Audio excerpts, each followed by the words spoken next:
En este video vamos a trabajar a partir de la introducción al libro La familia en la crisis de la modernidad de Blas Manuel Alberti y María Laura Méndez. Para ello vamos a tener en cuenta dos cuestiones. Por un lado, que si bien son autores que provienen de la antropología, los saberes que van a utilizar rebasan a la antropología en sí, es decir, van a utilizar saberes que provienen de la economía, que provienen de la lingüística, que provienen de la sociología, que provienen del psicoanálisis, etc. El segundo punto a tener en cuenta es el uso de las comillas. Si ustedes leen la introducción, a lo largo de la introducción van a encontrar palabras y frases entre comillas. Bien, el uso de las comillas pueden ser variados. Uno puede ser para citar a un autor, pero el otro puede ser también para denotar en el metalenguaje una expresión que pertenece al lenguaje objeto. Por ejemplo, si estamos estudiando inglés, yo voy a decir dog, voy a escribir entre comillas dog. Dog significa perro en inglés. Dog significa perro en inglés. Ese dog, la palabra dog va a estar escrita entre comillas porque es el modo de denotar en el metalenguaje el lenguaje que estamos estudiando. En este caso sería el inglés. Bien. Y la tercera utilidad que se le pueden dar a las comillas es para poder expresar una perspectiva con la cual Alberti y Méndez no están de acuerdo, pero a través de las comillas pueden expresar esa idea con la cual disienten. Bien, pasemos a la introducción. La introducción, como a lo largo de todo el libro, vamos a trabajar con tres perspectivas que estudiaron en la familia: el evolucionismo, el funcionalismo y el estructuralismo. Estas tres perspectivas están en ese orden porque es el orden de aparición histórica, ¿sí?, en que van surgiendo estas formas de pensar en torno a la familia. Entonces, la primera perspectiva que vamos a abordar es el evolucionismo, o por lo menos Alberti y Méndez comienzan con el evolucionismo. Entonces, en el primer párrafo empiezan diciendo que los pioneros en abordar el tema del parentesco en la época clásica fueron los abogados y los antropólogos. En el párrafo número 2 van a explicar por qué la familia va a ser el tema de los antropólogos y porque los antropólogos y los abogados estudiaban sociedades donde la familia era la estructura social por excelencia, donde circulaban a través de distintos espacios comunitarios y se articulaban con relaciones de producción. En el párrafo número 3 ya ahí podemos señalar una primera definición tradicional de familia. La familia como personas nucleadas alrededor de la forma monógama. ¿Qué significa monógama? Monogamia. Monos es uno, gamia es matrimonio. Por lo tanto es un grupo de personas nucleadas alrededor de un solo matrimonio. Esta definición es tal como la conciben Alberti y Méndez en nuestra cultura, pero también es como se instituyen en las instituciones, a través de sus prácticas. Bien, esta definición tradicional se basa primero en que los vínculos que se establecen entre las personas son de naturaleza biológica. Y por otro lado, la existencia de este grupo familiar está regida por las leyes de la naturaleza, es decir, una base natural. En el párrafo número 4 van a nombrar al representante de esta perspectiva evolucionista en la antropología, que se llamó Lewis Henry Morgan, que vivió entre 1818 y 1881. Era un antropólogo que estadounidense, que había estudiado los pueblos originarios de Norteamérica. El pueblo que estudió fue la sociedad iroquesa, y allí va a describir un fenómeno donde los jóvenes iroqueses del territorio norteamericano consideran madres a todas las mujeres de la misma generación de la madre biológica, y a los padres y consideran padres a todos los hombres que nacieron en la misma generación que el padre, producto del vínculo con la madre biológica. Es decir, que hay una concepción ampliada de familia en esta sociedad iraquí, ¿no? Porque todos los hombres de la misma generación del padre pueden ser los padres, y todas las mujeres de la misma generación de la madre pueden ser las madres. Esto genera en Morgan una primera distinción, Morgan con este fenómeno, produce una primera distinción de sistemas de parentesco, sistemas por consanguinidad y sistemas por afinidad. Esta doble distinción se debe al horizonte evolucionista de la visión de Morgan, ¿no? Las bases teóricas de Morgan eran las bases teóricas evolucionistas que marcaban el horizonte de su pensamiento. Bien, en el párrafo número 5, ahí Alberti y Méndez van a plantear el concepto de matriarcado primitivo, que es, matriarcado es matriz, viene de madre, y matriarcado es cualidad de madre, o sea que son las sociedades que estaban regidas por las madres y las mujeres. Bien, van a utilizar este concepto porque Morgan en su momento pudo explicar lo que sucedía en la sociedad iraquí a partir de suponer de que la sociedad iraquí todavía estaba regida por un matriarcado primitivo. Como son evolucionistas, el evolucionismo piensa en términos de fases, que la sociedad evoluciona a partir de un orden y un progreso natural. De los salvajes primitivos pasamos a los bárbaros, y de los bárbaros, que se supone una evolución respecto de los primitivos, pasamos a los civilizados. Y la civilización sería la forma más evolucionada de la sociedad. Bien, Morgan va a explicar a través del matriarcado primitivo esta doble clasificación de sistemas de consanguinidad y sistemas de afinidad. Este matriarcado primitivo, digamos, van a plantear de que esta sociedad iraquí todavía sigue regida por esta herencia del matriarcado primitivo, que este matriarcado primitivo es la causa de la doble distinción que Morgan establece entre familias de consanguinidad y afinidad. Y por otro lado, Morgan va a plantear de que este matriarcado se debe también a que desconocen, es el resultante del desconocimiento de la paternidad. Es decir, que todos los hombres de la misma generación del padre pueden ser los padres de esos jóvenes porque, según Morgan, desconocen lo que es la paternidad. Entonces cualquier hombre puede ser el padre de los jóvenes. En el párrafo 6, Alberti y Méndez ya delimitan que esto es un prejuicio en realidad, y como tal es limitado, porque Morgan no puede explicar, si bien puede explicar por qué todos los padres pueden ser, todos los hombres pueden ser padres de los jóvenes, en tanto que desconocen la paternidad, no puede explicar por qué también se dan las mujeres, que todas las mujeres de la misma generación de la madre pueden ser las madres de estos jóvenes. Eso es un prejuicio, es limitado. Bien, vamos al párrafo número 7. Ahí ya van a introducir al representante dentro de la abogacía, ya no de la antropología, que fue Johann Jakob Bachofen, un abogado que vivió entre 1815 y 1887, de Basilea, Suiza. Y lo interesante es que él deja de estudiar el derecho romano para empezar a estudiar a las sociedades prehistóricas, o sea, antes de la escritura.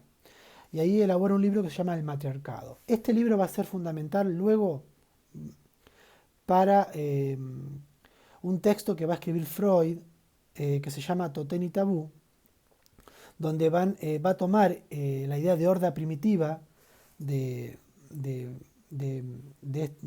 Bachofen, para poder pensar Freud, para poder pensar las problemáticas de la neurosis y de las prohibiciones en relación a la sexualidad. Lo interesante para tener en cuenta acá es que Bachofen en su libro El Matriarcado va a plantear la hipótesis de la horda primitiva, es decir, siguiendo los principios del evolucionismo, salvajes, bárbaros y civilizados. En la época primitiva y salvaje, lo que regía era una horda primitiva marcado por relaciones promiscuas, incestuosas, etc. Después vamos a volver sobre esto. E incluso pueden investigar sobre Totén y Tabú, el texto de Freud. O investiguen qué es una horda primitiva. Pasemos. Bueno, también Bachofen quería estudiar las transformaciones que se daban de la sociedad en la que él vivía, que es la sociedad burguesa, y los otros pueblos. Cómo iban operando esas transformaciones.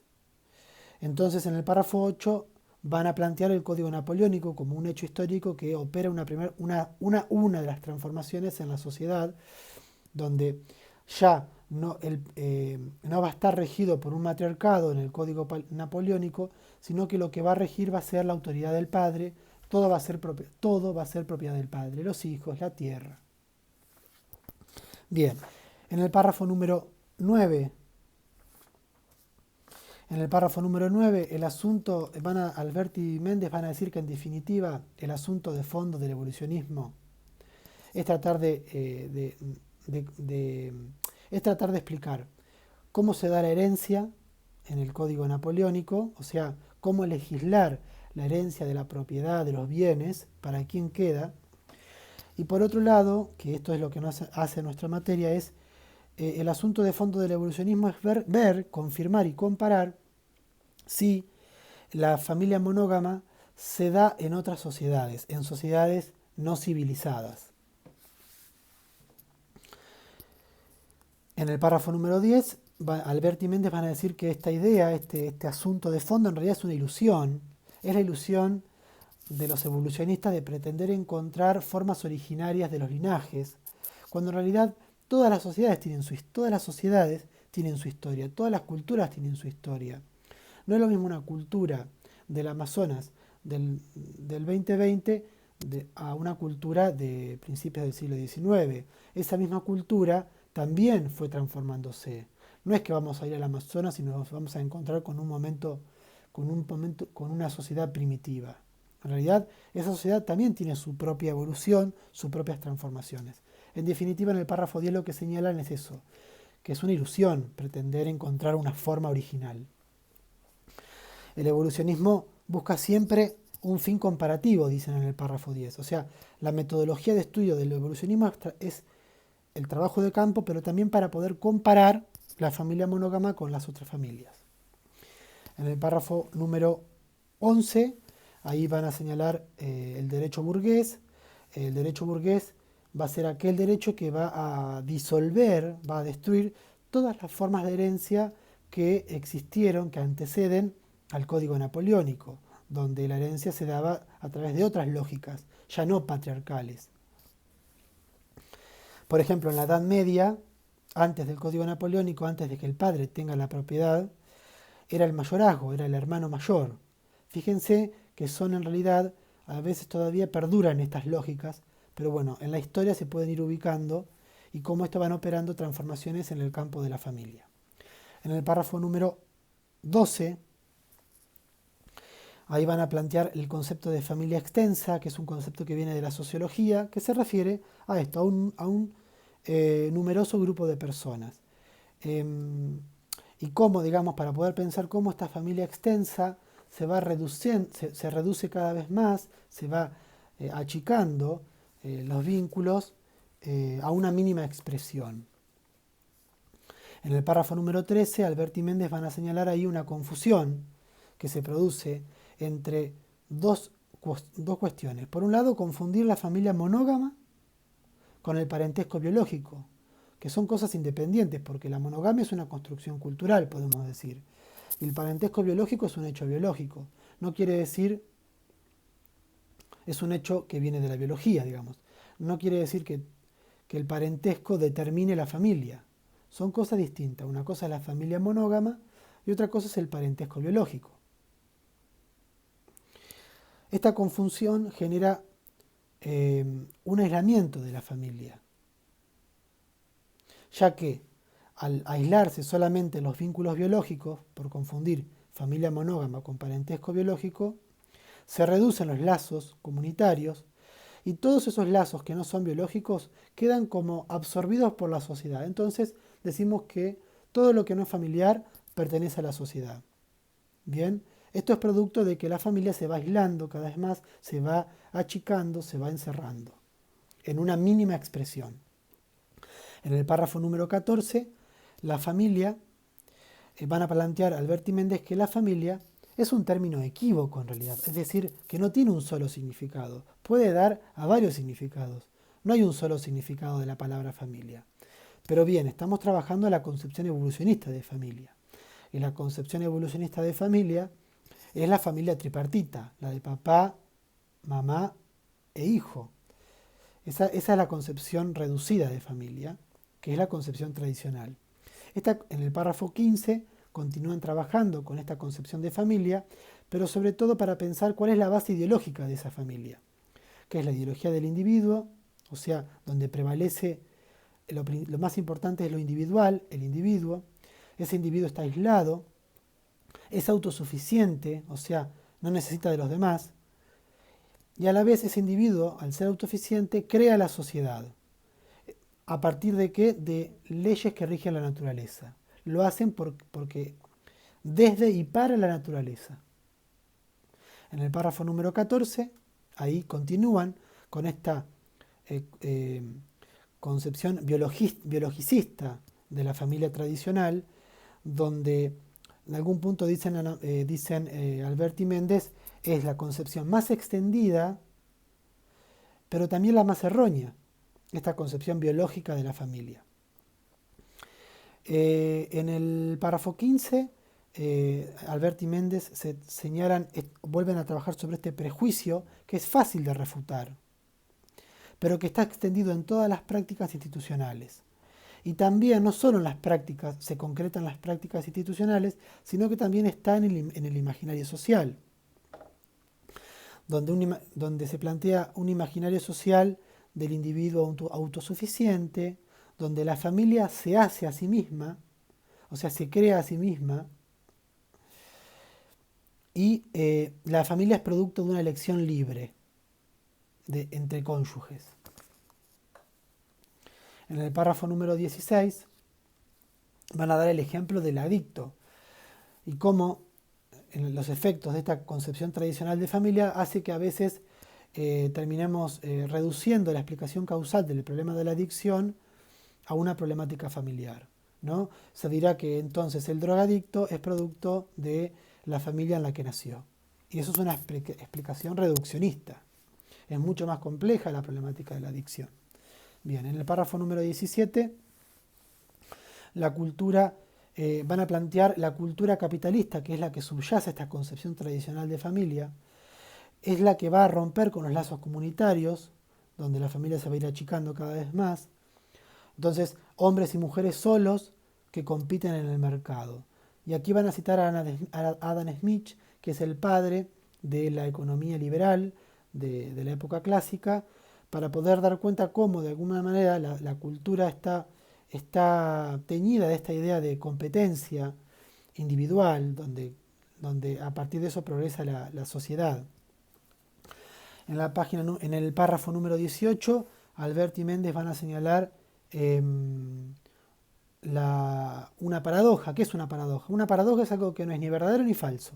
Por ejemplo, si yo digo, si un pinamarense dice todos los pinamarenses son mentirosos, ¿está diciendo la verdad o la mentira? Puede estar diciendo la verdad como también puede estar diciendo lo falso. O sea que las dos vertientes son válidas en sí. No es ni falso ni verdadero. No llega a ser ni una cosa ni la otra. Vamos a intentar pensar la paradoja del párrafo 18. Cómo esta cultura individual, competitiva, que apunta a lo individual, se consolida en un fenómeno tan grupal como es lo familiar, ¿no? Cómo aparece una concepción cultural individual en un fenómeno colectivo y grupal como es la familia. Cómo la cultura capitalista, que apunta al individuo, se consolida en un fenómeno colectivo como es el fenómeno familiar. Es una paradoja. En el párrafo número 19, ahí van a analizar el lugar de la mujer en esta concepción tradicional de la familia, esta función doméstica de la mujer encerrada en su casa. Y también lo van a trasladar a pensar el niño en las instituciones y cómo también cuando trabajamos en las escuelas se tiende a individualizar la problemática en el niño, cuando en realidad es una problemática individual, grupal, institucional. Cómo esta cultura individualista también está en el modo de trabajo al interior de las instituciones.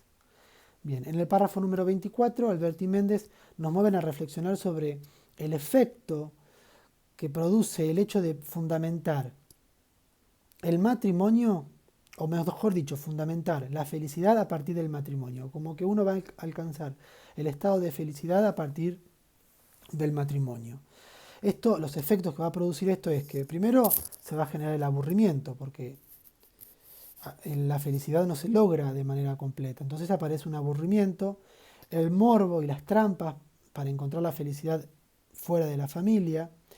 A partir de esto se genera esta idea de pasión,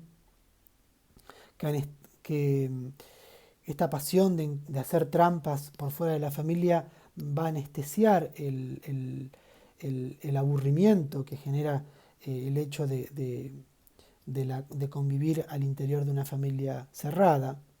En definitiva, termina siendo esta pasión la desgracia más bella, dicen Alberti Méndez. En el párrafo 25 vuelven sobre este dilema, ¿no? El dilema de pensar que la felicidad se consigue a través del matrimonio. Y el dilema sería, un dilema es algo que tanto por un lado o por el otro va a ser negativo. O sea, el dilema es que no hay salida. Y claro, no hay salida, porque por un lado tenés el aburrimiento y por otro lado esta pasión que es encontrar la felicidad por fuera del matrimonio. Entonces conduce definitivamente este dilema a la ruina de la estabilidad familiar, en tanto institución social.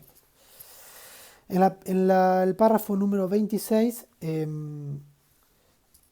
señalan el concepto de familia que nace de la concepción antropológica tradicional y cómo esta concepción antropológica de familia tradicional se elabora a partir del Renacimiento, que es una época, un periodo histórico.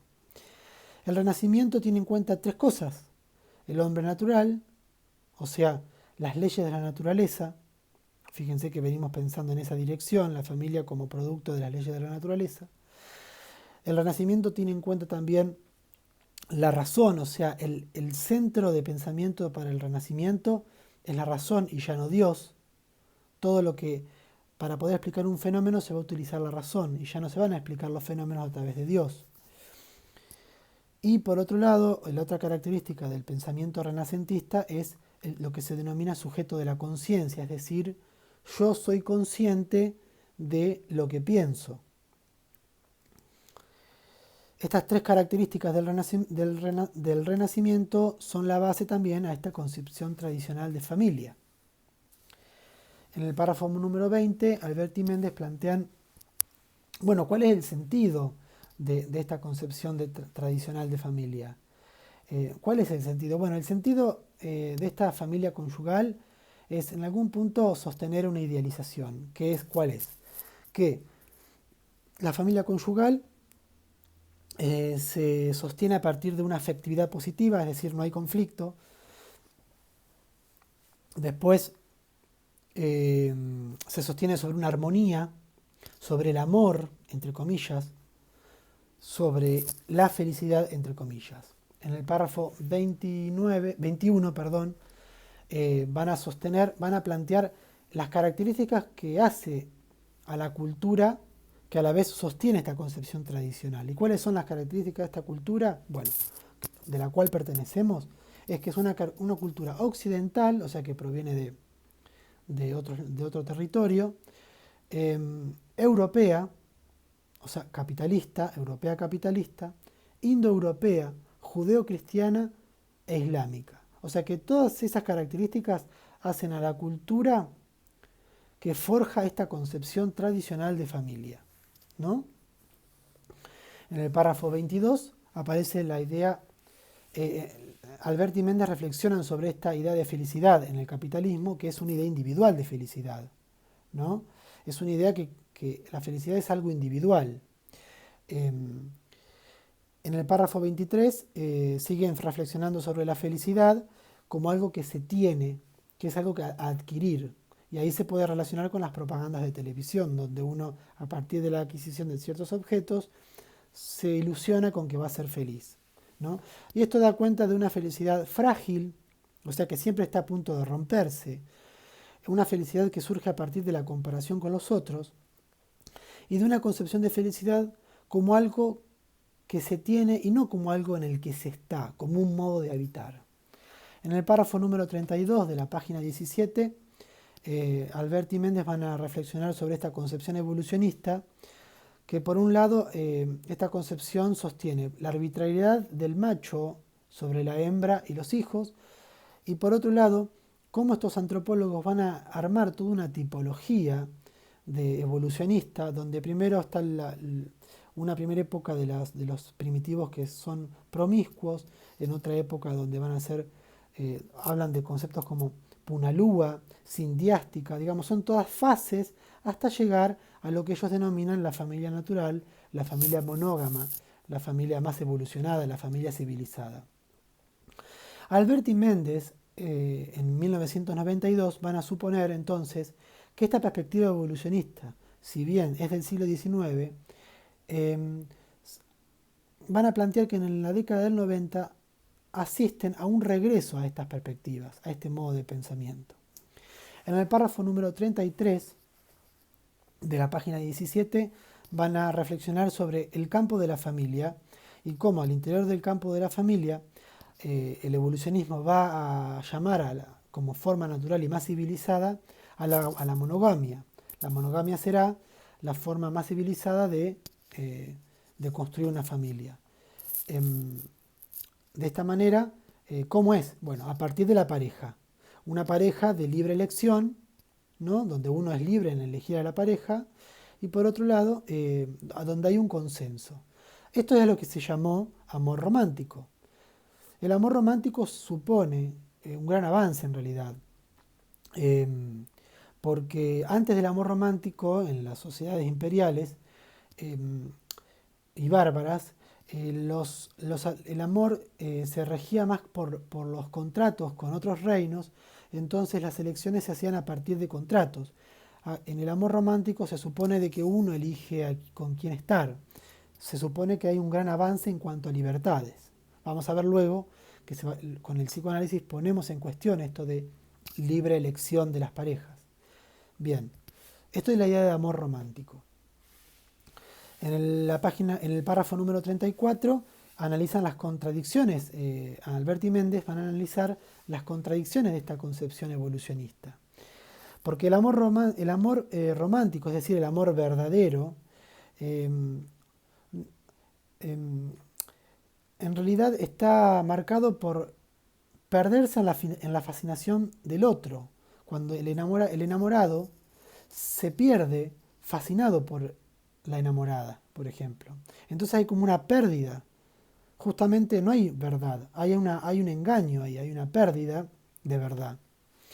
La segunda contradicción es que por lo general el amor romántico es un amor desdichado. Podrán ver todas las novelas donde se puede ver esta idea de amor romántico. Y por otro lado, el amor romántico es un amor imposible, ya que debe ocultarse o deben pagar el precio de la muerte. Por ejemplo, podemos ver un ejemplo que dan Albert y Méndez son el de los tangos.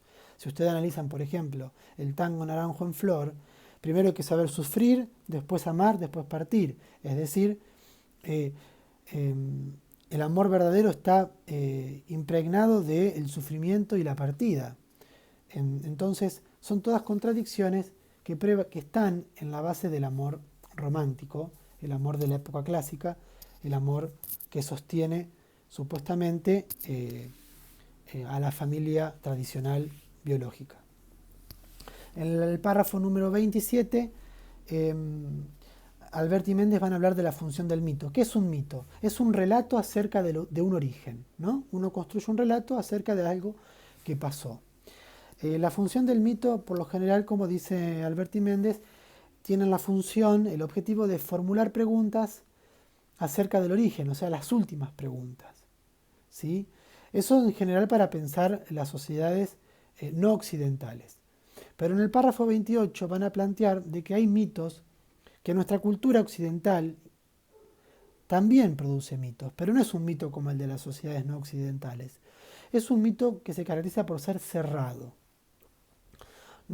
¿Por qué cerrado? Porque por un lado no admite formas diferentes, o sea, todo aquel que piensa diferente no queda dentro de este mito, y por otro lado niegan las transformaciones que son constitutivas y constituyentes de la cultura. La cultura es producto de transformaciones, pero según el mito que nos atraviesa a nosotros como sociedades occidentales, el mito occidental, no hay cambio, ¿sí? No hay transformación.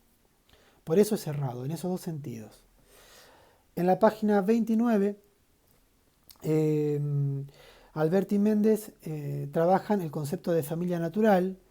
Entonces, este concepto de familia natural ya no depende de Dios, sino de la naturaleza, o sea que es laico y biologista y biologicista, o sea, proviene de la biología, de la naturaleza biológica, es una elección libre, ¿sí? La familia es producto de una elección libre entre los cónyuges,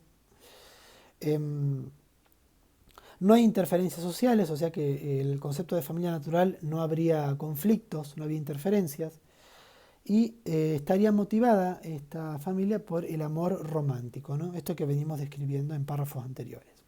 En el párrafo 30 cabe reflexionar ahí sobre el uso de las comillas, porque por ejemplo, cuando Alberti y Méndez hablan de que esta familia natural sería el concepto de familia más evolucionado, no es que ellos estén de acuerdo con esta concepción, pero están pensando desde la perspectiva evolucionista. Para ellos, la familia monógama, o sea, la familia natural y tradicional, era la familia, era la familia más evolucionada. Entonces, en el párrafo 31, otra vez reflexionamos sobre las comillas, entonces plantean de que podemos reflexionar en que en realidad la familia, el concepto de familia natural, según los evolucionistas, el concepto de familia monógama era la forma verdadera, cuando en realidad no tiene nada de verdadera, era verdadera para la cultura en la que surge. Entonces sería como que la familia monógama sería el epílogo de resultado de la evolución de la sociedad. El epílogo sería la parte final más evolucionada de la sociedad. El epílogo es la parte de un libro, es la parte final, ¿no? Es para hacer un paralelismo entre la concepción evolucionista y un libro. En el párrafo 35, bueno, continúan analizando esta idea de cómo el pensamiento que privilegia la razón natural, es un pensamiento omnipotente, ¿sí? Que en realidad lo que hace es no pensar en términos de la antinomia sujeto-objeto. Y es muy importante este movimiento, porque por ejemplo en la familia, cuando investigamos a la familia, yo cuando estudio a la familia, por un lado vengo de una familia, o sea que soy objeto de una familia, pero cuando estudio a la familia, soy sujeto activo estudiando a la familia. Es decir que me muevo en una antinomia sujeto-objeto. Bueno, el pensamiento racional, natural del evolucionismo no da cabida a esta antinomia, sino que se para en una omnipotencia de la razón, en tanto vía privilegiada de acceso al conocimiento. En el párrafo número 36, Alberti y Méndez trabajan sobre esta idea de amor verdadero, entre comillas, ¿no? Justamente porque está el prejuicio de que la familia, el prejuicio evolucionista plantea que la familia es producto del amor verdadero de vínculos biológicos y nada más que esos. No hay posibilidad de otra manera, es siempre biológico. En la página 37 continúan con esta concepción tradicional de la familia monógama, pero para decir que esta concepción no da lugar a ningún tipo de mediación simbólica, o sea, solamente vínculos biológicos, y entonces lo real, en realidad, de una familia va a ser solo lo racional y natural, solo lo que se explica a través de la razón, pero de la razón seguida de leyes de la naturaleza, fundado a partir de la naturaleza. Bien, en el párrafo número 38, allí hay que aclarar algo.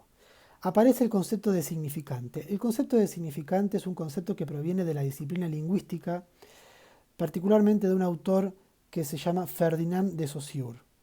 Pero lo interesante que quiero que vean es que ahí aparece padre, madre y hermano entre comillas. ¿Por qué? Porque ahí justamente lo que están designando es que padre, madre y hermano son significantes en realidad, en tanto que son palabras que utilizamos para ordenar la realidad. Padre, madre, hijo.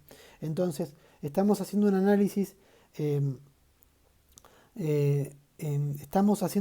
desde un metalenguaje para poder analizar desde un punto de vista lingüístico. Entonces decimos significante es padre, significante madre, significante hermano. Bueno, Volvamos. En el párrafo número 38, ¿sí? Lo que intentamos decir es que estos significantes, padre, madre y hermano, derivan solamente del vínculo biológico. O sea, desde esta concepción tradicional y monógama, los significantes, padre, madre y hermano, van a derivar solamente de estos vínculos biológicos, naturales, consanguíneos. En el párrafo 39 continúan haciendo esta crítica a la perspectiva evolucionista, porque si no hay mediación simbólica, entonces no va a haber posibilidad de metaforizar, o sea, de establecer metáforas. En el párrafo número 40 dan un ejemplo. Por ejemplo, cuando vamos cuando escuchamos, cuando el occidental llega a América y escucha que hay un habitante de estos territorios llama hermano a personas que no pertenecen a su mismo vínculo biológico, el occidental, que solamente piensa a partir de vínculos consanguíneos, no cabe la posibilidad de llamar hermano a alguien que no haya nacido de la misma madre. Entonces no pueden hacer esta operación simbólica de metaforizar, de sustituir. La metáfora es una sustitución, no pueden operar una sustitución el hombre occidental moderno. Bien, fíjense las consecuencias, porque en el párrafo número 41 de la página 18, fíjense las consecuencias de esto, porque si privilegiamos la razón y solo la razón, para uno mismo va a tener la razón, pero el otro, en tanto otro diferente, ¿sí? entre tanto otro diverso, vamos a ubicar la sin razón en el otro diferente. Entonces la gente de los pueblos originarios no van a ser personas que no tienen razón, que hay que llenarlas de razón. O lo mismo en la problemática de la locura, el loco como la sin razón, ¿no? Son todas falacias de esta época, pero que aún perduran, según Alberti Méndez, que regresan a veces a esa época.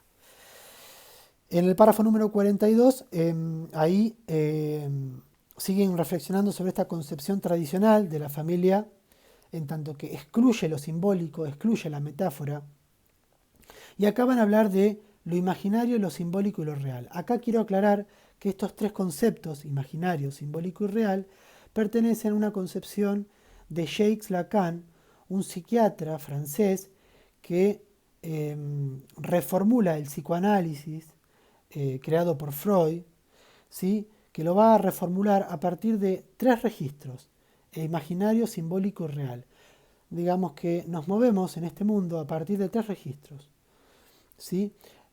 Y si lo relacionamos con la familia, podemos pensar de que toda familia en realidad está compuesta por tres registros. Hay una familia imaginaria, una familia real y una familia simbólica.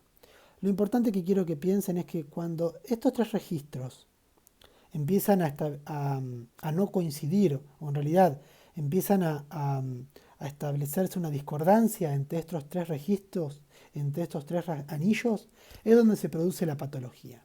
Pero bueno, ya vamos a volver a la concepción lacaniana de los registros, imaginario, simbólico, real en el psicoanálisis.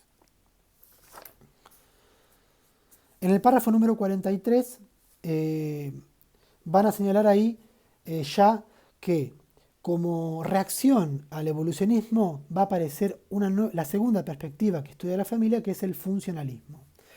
Pero si bien aparece como reacción al evolucionismo, sigue estando dentro del marco de la racionalidad natural. Ahora lo vamos a ver. En el párrafo número 44, Alberti y Méndez van a decir que el funcionalismo surge en un contexto donde ya la Revolución Francesa estaba desarrollada, de algún modo, estaba instalado como acontecimiento, ya aparece el psicoanálisis en Freud en 1896, y aparece también los estudios de la lingüística moderna con Ferdinand de Saussure, que vamos a volver sobre esta idea del significante y el significado, pero en tanto que la lingüística va a estudiar con Saussure los signos en la vida social, ¿sí? Entonces, estos tres acontecimientos, la Revolución Francesa, cuando aparece el psicoanálisis y el surgimiento de la lingüística moderna, va a generar todo un movimiento que va a criticar al evolucionismo, De estos movimientos va a surgir el funcionalismo. En el párrafo número 45 van a estudiar cuáles son las bases epistemológicas del funcionalismo. ¿Qué es la epistemología? Es la disciplina que estudia la construcción del conocimiento. Entonces, ¿cómo el funcionalismo construye conocimientos en torno a la familia? Bueno, a partir de dos vertientes filosóficas. Por un lado, el empirismo. El empirismo es aquella filosofía que plantea que construimos los conocimientos a partir de los hábitos, las costumbres. Y el organicismo, que esto lo vieron en psicopatología cuando estudiaban la hipótesis de que la locura a nivel mental se correspondía con un daño a nivel orgánico. Bueno, es esto, es pensar a la familia como un organismo. De esto surge el culturalismo antievolucionista. Bien, en el párrafo número 46 van a comparar el punto de vista evolucionista con el punto de vista funcionalista. El evolucionismo, como explicamos anteriormente, una cultura antecede a la otra, salvajes, bárbaros y civilizados. En el funcionalismo es distinto, la cultura es producto de una unidad autosuficiente que se explica por leyes de funcionalidad biológica, es decir, que la sexualidad está atada a la reproducción. Bien, en el párrafo número 47, en el párrafo número 46 podemos ver cómo el funcionalismo continúa dentro del marco racional y natural. Por más que se quiera diferenciar del evolucionismo, terminan planteando la misma idea de naturaleza, ya que ponen a la sexualidad del lado de la reproducción, o sea, la sexualidad sirve para los fines biológicos de la reproducción. Bien, el funcionalismo entonces en el párrafo 47 de la página 20 termina reduciendo la sexualidad a una necesidad natural, al servicio de la reproducción. En el párrafo número 48, el funcionalismo entonces no cambia la tradición anterior, sigue siendo racional y natural. La antropología, en definitiva, en el párrafo número 49, se termina reduciendo a una actividad de observar, describir y al fin y al cabo compara, pero no establece ninguna constante, es decir, ninguna invariante. ¿Sí? Todos son diferencias. Entonces no puede establecer ninguna constante entre todas las distintas maneras de familia. En el párrafo 50, Albert y Méndez dicen que la antropología solo será antropología cuando logren demarcar, cuando logren visibilizar constantes e invariantes en todas las distintas manifestaciones de familia que existen en el mundo. En el párrafo 51 vuelven sobre el funcionalismo y terminan diciendo de que el funcionalismo reduce la vida social a una simple interacción. O sea, critican el funcionalismo. En el párrafo número 52 de la página 20 van a decir que uno de los conceptos claves para entender el funcionalismo es el concepto de adaptación, donde el individuo tiene que ajustarse al organismo social y no al revés, que el organismo tenga que ajustarse al individuo. Fíjense las consecuencias prácticas que conlleva esto, sobre todo si pensamos, por ejemplo, cuando trabajamos la inclusión, donde el niño tiene que adaptarse a la escuela o la escuela al niño, el niño a la familia o la familia al niño. Bueno, según el funcionalismo, el individuo se ajusta al organismo social, familiar. Bueno, siguen describiendo estos conceptos del funcionalismo en el párrafo número 53 de la página 21. Van a plantear el concepto de adaptación que se da en los niveles ecológicos, institucional, que sería donde están las reglas y las normas, y el cultural, los valores. Son los tres niveles donde opera esta adaptación biológica y racional, ¿sí? E individual también. En el párrafo número 54, y ya vamos finalizando, lo que van a plantear es que tanto el evolucionismo como el funcionalismo terminan elaborando una lectura lineal de los sistemas de parentesco, es decir, una lectura adaptacionista, y le llaman protoantropología. Albert y Méndez dicen que el funcionalismo y el evolucionismo no es antropología, en realidad es una proto, o sea, un comienzo de antropología. Todavía no podemos hablar de antropología en tanto disciplina científica, sino hablamos de protoantropología.